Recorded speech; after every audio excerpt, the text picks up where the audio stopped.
जयराम जी, कल प्रधानमंत्री जी ने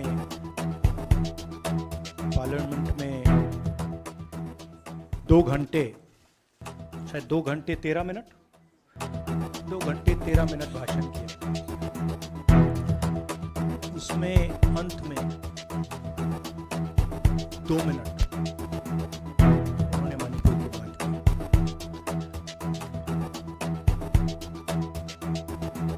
मणिपुर में महीनों से आग लगी हुई है, लोग मारे जा रहे हैं,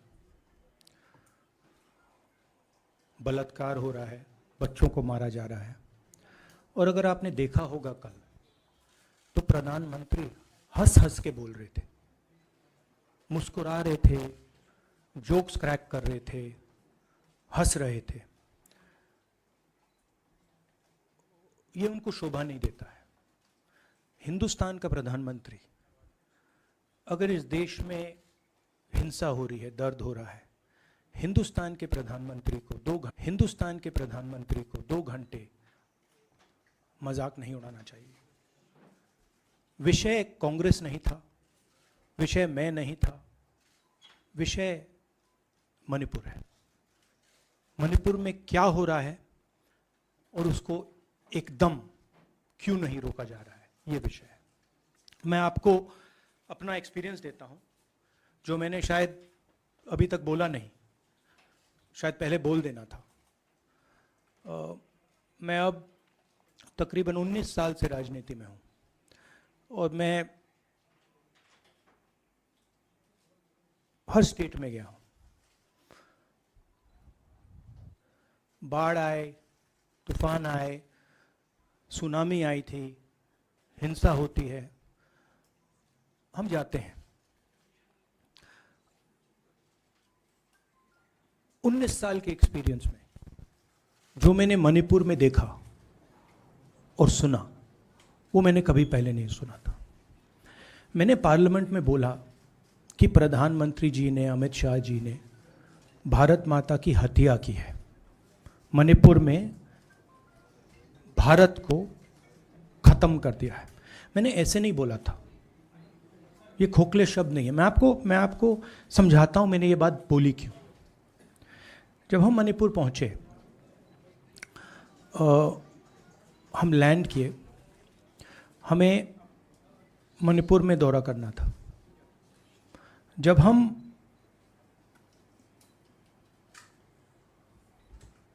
मेटे एरिया में गए, हमें साफ कहा गया था कि अगर आपकी सिक्योरिटी डिटेल में कोई भी कुकी होगा, उसको आप यहां मत लाइए क्योंकि हम उसको मार देंगे। और जब हम कुकी के एरिया में गए, हमें कहा गया अगर कोई मेथे आपकी सिक्योरिटी डिटेल में होगा, उसको आप मत लाइए, उसको हम गोली मार देंगे। हम जब गए, हमें मेतेज को परे करना पड़ा, हमें कुकीज को परे करना पड़ा। मतलब एक स्टेट नहीं है, आज 2 स्टेट है। स्टेट की हत्या कर दी गई है और उसको चीर दिया गया है। इसलिए मैंने बोला हिंदुस्तान की हत्या मणिपुर में बीजेपी ने कर दी है। और जब मैंने कल प्रधानमंत्री को देखा हंसते हुए, मजाक उड़ाते हुए, मैं समझ नहीं पा रहा था कि हिंदुस्तान का प्रधानमंत्री इस प्रकार से कैसे बोल सकता है। प्रधानमंत्री को यह पता नहीं लग रहा है कि हमारे देश में क्या हो रहा है। छोड़िए, नहीं जाना चाहते हैं, उसके भी कारण हैं, शायद मैं बता नहीं सकता हूं आपको, उसके कारण हैं। मगर अगर जा नहीं सकते हैं तो मणिपुर के बारे में बोले तो। हिंदुस्तान की आर्मी, आप सब जानते हो, सेना को आप जानते हो, जो मणिपुर में हो रहा है, हिंदुस्तान की सेना उसको 2 दिन में रोक सकती है, 3 दिन नहीं लगेंगे। अगर हिंदुस्तान की आर्मी को कहा गया कि यह तमाशा बंद करो, 2 दिन में यह तमाशा, ड्रामा बंद हो जाएगा। प्रधानमंत्री मणिपुर को जलाना चाहते हैं आग बुझाना नहीं चाहते हैं। यह है सच्चाई।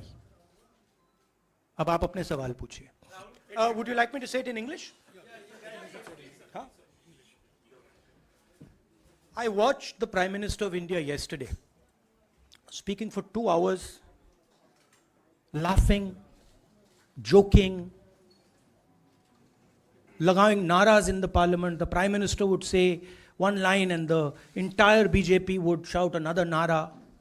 You know, the Prime Minister seems to have forgotten that the state of Manipur is on fire and has been on fire for 4 months.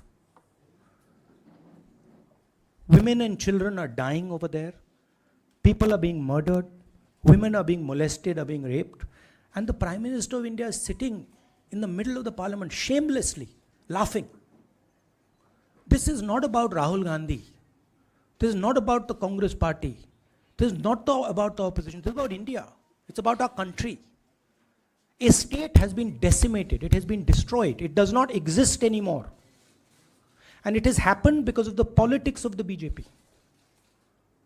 Divide and rule and burn.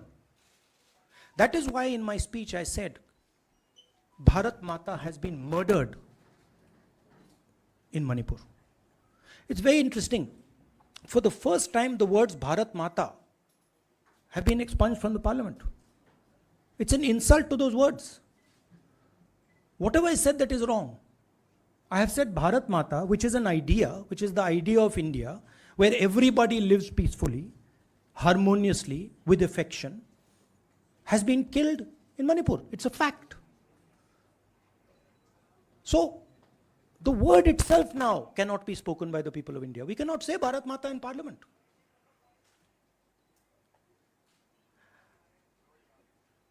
I want to tell you about my own personal experience of Manipur. I've spoken to you about, I spoke in parliament about the women I met, the pain I heard, but I want to tell you why I said India has been murdered in Manipur. And I said it because Manipur no longer exists as a state. A state requires control, a state requires authority. That is disappeared in Manipur. It does not exist. And I saw this with my own eyes. When we went to Manipur, when we went to the Meitei area, we were categorically told that please ensure, we want you to come, we love you, but please ensure that if there are any cookies in your security detail, they do not come into our area or we will shoot them. When I went into the cookie area, we were told the same thing. We love you, we want you to come. But please make sure, if there are any Meiteis in your security detail, we will shoot them. Do not bring them here. Before going to the Meitei area, we had to remove all cookies from our security detail. Before going to the cookie area, we had to remove all Meiteis from our security detail. When we went there, the security forces, central security forces, told us we have never seen anything like this. We were told it is completely outside our control. Okay? That is why I said Manipur has been murdered by the BJP and the idea of India has been murdered by the BJP in Manipur. I was not speaking metaphorically. I was speaking literally. Now, the Indian army, it will take the Indian army 2 days to put an end to the nonsense that is going on in Manipur. The Prime Minister refuses to stop the fire. He wants Manipur to burn. He allows Manipur to burn. Because if he did want it to stop, there are tools in the hands of the Indian government that can stop it immediately. I know. I have full faith in our army. I know. And every Indian citizen knows that if the Indian army is told, please put an end to this, it will stop immediately. There are reasons for the PM not being able to go to Manipur. I'm aware of those reasons. I don't want to say them publicly. But there are clear reasons as to why the Prime Minister is not going there. That is why we wanted the Prime Minister to speak in Parliament. That is why we wanted Manipur to be on the agenda in Parliament. And what did the Prime Minister do? He ridiculed the state. He ridiculed the women of the state. He laughed at the women of the state. That's the truth. Now please ask your questions. Sanjeev, mic dena yaar. Finally, I just want to say one thing again in English. See, the Prime Minister, when he becomes Prime Minister, he ceases to be a politician. He becomes the representative of the voice of this country. His the politics should be put aside.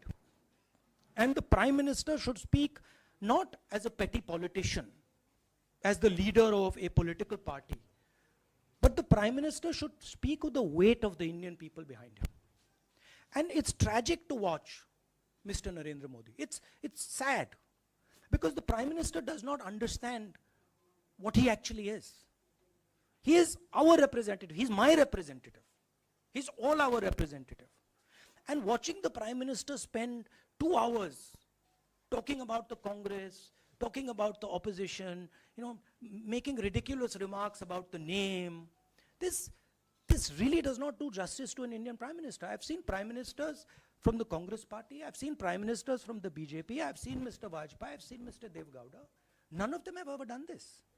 There's a complete misunderstanding in the mind of Narendra Modi ji about what the Prime Minister of India is.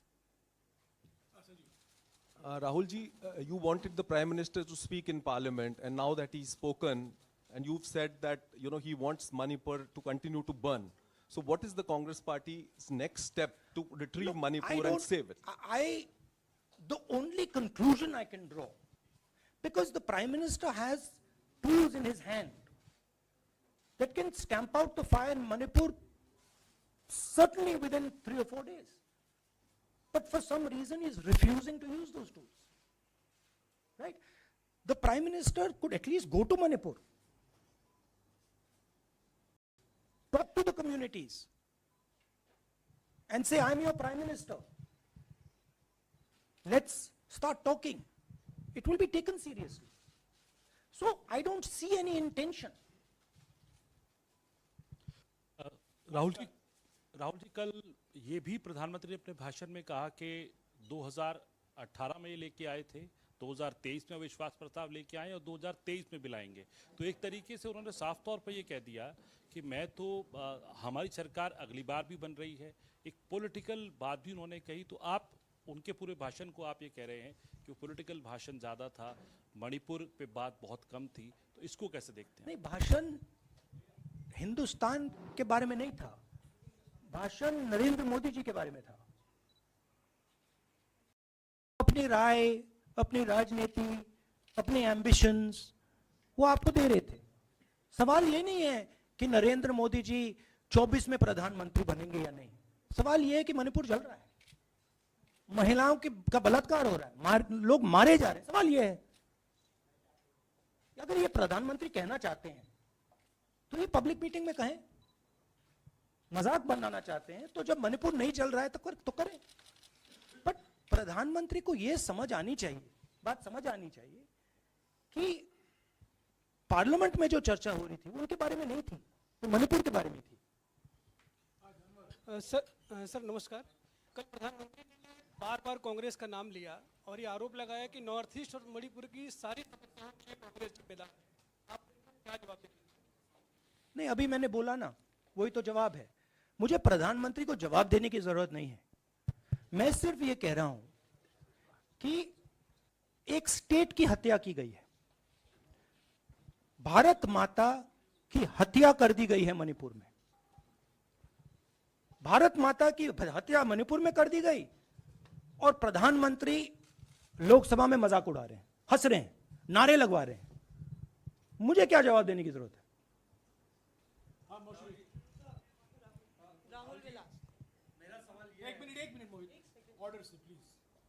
Mr. Gandhi, you waxed eloquent.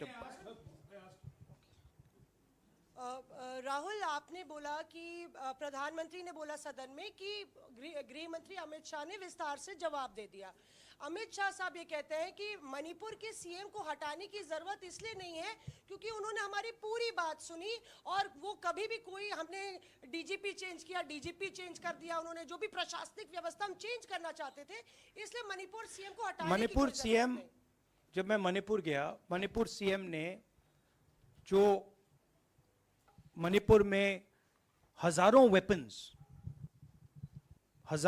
जो लूटे गए, वो Manipur CM के नीचे ही हुआ। तो क्या अमित शाह चाहते थे कि ये हजारों वेपन्स लूटे जाएं?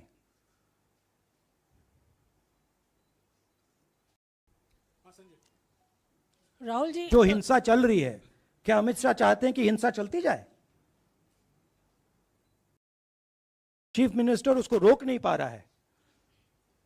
अमित शाह जी कह रहे हैं कि भैया वो हमारी बात मान रहा है, तो क्या आप चाहते हैं कि मणिपुर चलता जाए? राहुल जी, एक संसद में एक नया ट्रेंड दिखाई दे रहा है कि कई सेशन से अपोजिशन के एमपीज या तो सस्पेंड हो रहे हैं या डिस्क्वालीफाई हो रहे हैं, या एक सेशन से ज़्यादा ये अपोजिशन के एमपीज का जो प्रिविलेज मोशन या प्रिविलेज रूल्स के तहत जो डिस्क्वालिफिकेशन हो रहा है या सस्पेंशन हो रहा है, इसका जो ट्रेंड बढ़ रहा है, इसको आप लोग कैसे एड्रेस करेंगे? आप देखिए, एमपीज को निकालें, वापस डालें, हमारा काम बदलता नहीं है। हमारा लक्ष्य जो मणिपुर में हो रहा है उसको रुकवाने का है। जो भी औजार हमारे हाथों में है, उस हिंसा को रुकवाने के लिए उनका हम प्रयोग कर रहे हैं और करेंगे।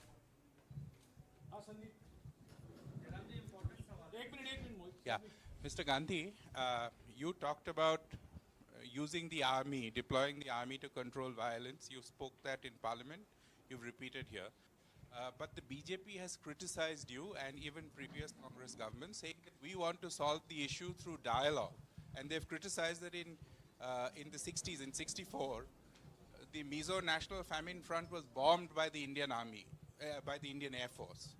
So they said that, you know, they do not believe I have never heard in my entire career, I have never been told anywhere I have been in India that if you take this person as a security officer with you, we will put a bullet in his head. I have never heard it. And I heard it twice in Manipur. That means there is no dialogue in Manipur. There is pure violence taking place in Manipur. The first step is to stop the violence, put an end to it. I point out the army, but what I mean is that the Prime Minister has multiple instruments in his hands. He's not using them. It's been burning for 4 months. He's doing nothing and he's laughing. I'm amazed people can't see this. That he's sitting in Parliament and laughing. Jairam ji, Last question. Jairam जी, मोहित दुबे हूँ news nation से। आपने 37 minute का भाषण। जयराम जी, राहुल जी नहीं मतलब आप मुझसे जयराम कर रहे हैं या उनसे? राहुल जी, जय सिया राम। राहुल जी, आपने 37 मिनट का भाषण लोकसभा के भीतर दिया और 37 मिनट में सिर्फ आपको करीब 14 मिनट ही दिखाया गया, बाकी आपके चेहरे पे कैमरा नहीं था और आप मणिपुर गए, मैक्सिमम टाइम आपने मणिपुर के ऊपर बोला। इस परंपरा को आप किस तरीके से देखते हैं? पता नहीं, शायद कॉन्ट्रडिक्शन है। शायद पीएम मेरा चेहरा टीवी पे नहीं देखना चाहते, मगर फिर पीएम मेरी वीडियो के बारे में बात करते हैं। तो पता नहीं क्या है, बट मुझे लगता है शायद उनको मेरा चेहरा टीवी पे देखना अच्छा नहीं लगता। कोई प्रॉब्लम नहीं है। जो मैंने बोलना था, देखिए मुझे अपना काम करना है। मैं जानता हूं कि मीडिया पे कंट्रोल है, लोकसभा राज्यसभा टीवी पर कंट्रोल है, वो उसके बारे में मैं कुछ ज़्यादा नहीं कर सकता हूँ, मगर मुझे अपना काम करना है। मैं अपने काम को करता हूँ। जहाँ भी भारत माता पर आक्रमण होगा वहाँ मैं आपको खड़ा मिलूंगा, भारत माता की रक्षा करते हुए मिलूंगा।